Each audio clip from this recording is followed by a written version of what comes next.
Good evening. I'm Michael Manazzi, and I'm reporting here live in San Diego with Channel 619 News. Today's topic is one that's going to be new to some and familiar to others. Have you ever heard of the Apostle Paul? What is it that you may know about this apostle? Well, let's take a step back. Before he became the Apostle Paul that many may know in the scriptures and some may never have heard of, we have to go with his original name, Saul. Yes, Saul and Paul are referring to the same individual.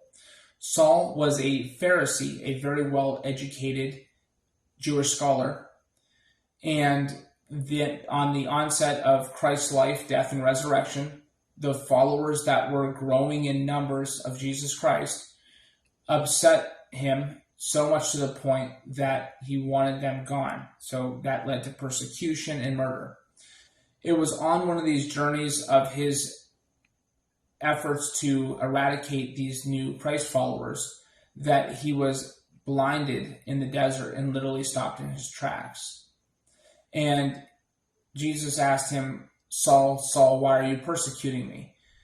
And of course, one could now realize that Saul would realize his ways were wrong immediately and that he had this epiphany. However, keep in mind, he may not have been, quote unquote, hurting Christ in the physical sense, but by hurting his followers, he was therefore hurting Christ. And that's the meaning of, why are you hurting me? This is when, after this turning point, his ministry is what we now call the gospel or good news, that he became a follower of and shared the remainder of his days sharing this good news. After this incident, he also had his name changed to Paul.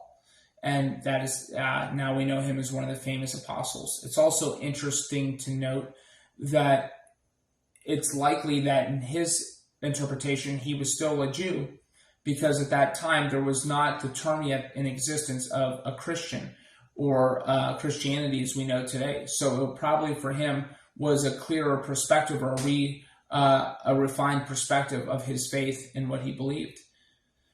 So I look forward to diving in with you next time on Channel 619 News. Stay safe and stay classy, San Diego.